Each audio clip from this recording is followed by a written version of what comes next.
Muscle mass is the key to long-term health.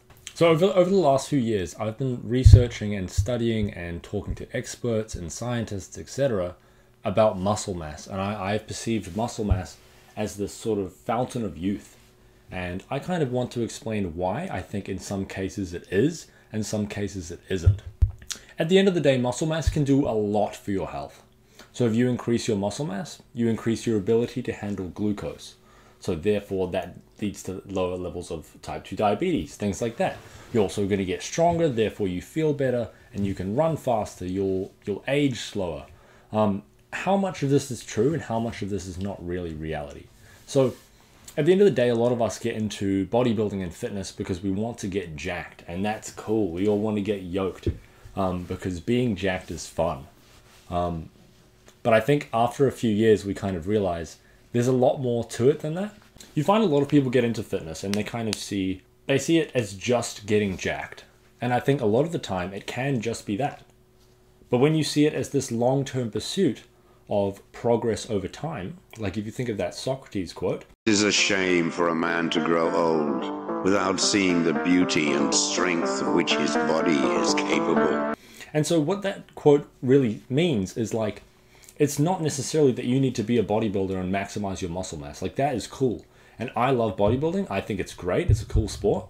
What about powerlifting? What about calisthenics? What about CrossFit?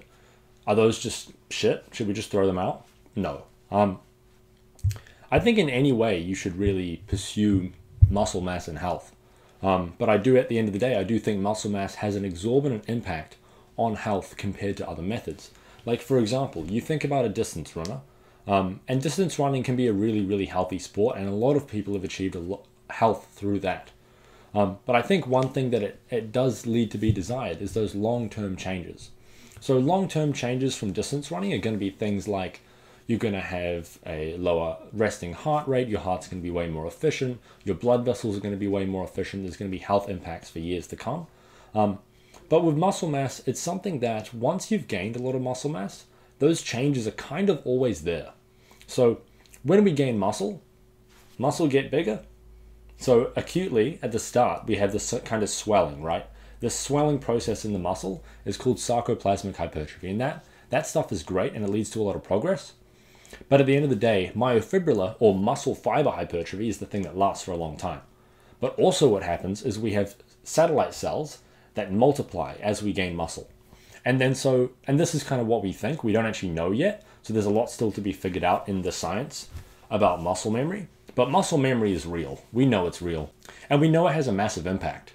And I think if someone gets jacked as fuck at least once in their life, or they just get more jacked than they've ever been, they gain muscle. The goal is to gain muscle. That's going to lead them in a very, very good position for the future, because then their potential to build muscle is way higher. So I think if you spend, let's say you're 6 months into lifting, you spend a year getting jacked, that's going to have let's say you spend a year bulking. That's going to have a massive impact on your health over the long term because, well, multiple reasons. Let's get into it. So one, decreased risk of type 2 diabetes. Let's say you're overweight or obese, but you have a lot of muscle mass and you use that muscle mass regularly. That's going to have a massive impact on your health. So let's say you've got high blood sugar because you're on the path to becoming a type 2 diabetic. You know what's more effective than medication for treating diabetes? In early stages, I don't want to exaggerate this here, but what's more effective is you gain 1% muscle mass. You're going to see a massive, like 1% is not that much. You gain a kilo of muscle mass, 700 grams.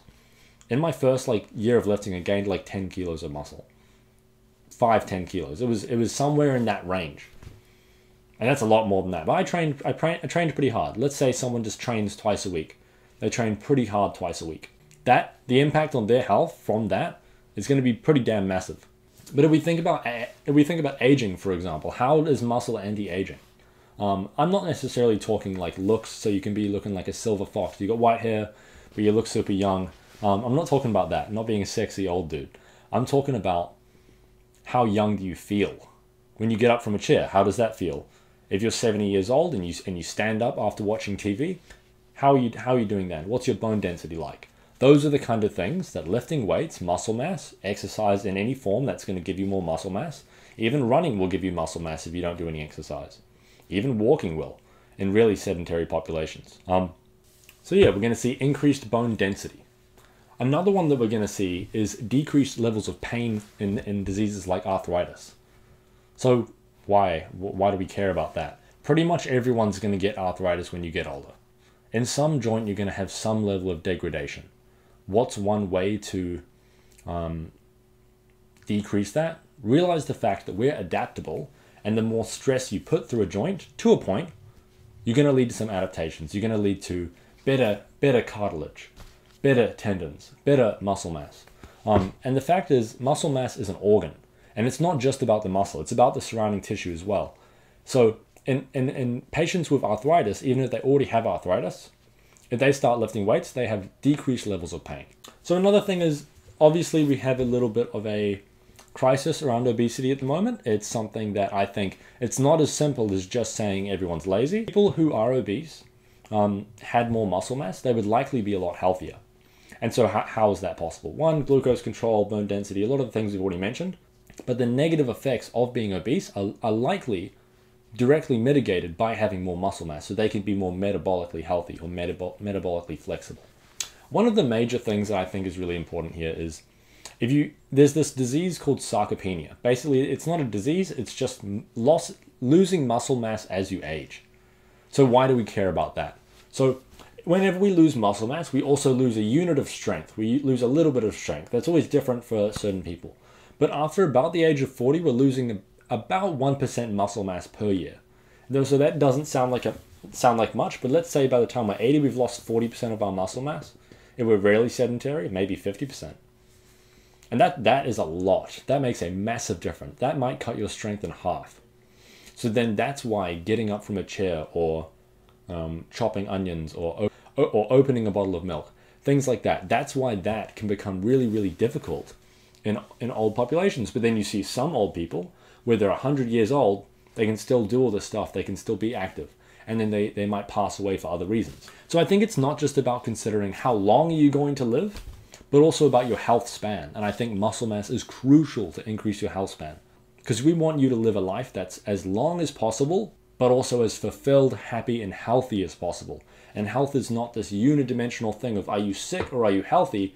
It's are you happy? Are you fulfilled? Do you feel healthy? How do you feel? Can you use your muscle? Can you do the activities that you'd like to do? Can you pick up your son? Things like that. That's the stuff that makes a difference. So how do you go about getting muscle mass? I'll explain that later in this channel, but effectively do some kind of exercise that you enjoy. That's pretty much it. You don't have to lift weights. I think lifting weights is great. I'm a big proponent of lifting weights, obviously. But it's effectively, if you pick any kind of exercise that you can stick to. I know a lot of people who have started doing CrossFit and they really, really enjoy it. And they've totally changed their lives because of it. Because it's not just about the muscle mass. It's about much, much more than the muscle mass. Let's say you gain 5 kilos of muscle, pretty significant. You're going to feel better about yourself. You're going to feel better about your confidence. You're going to feel more confident. You now have control over your body weight. So it's like, let's say you gain 5 kilos while you're doing this. You might not feel so bad about that. But let's say you gain 5 kilos accidentally over the Christmas period, for example. Or you gain 2 kilos over the Christmas period. You might feel bad about that. Yeah, muscle mass gives you more control over your health.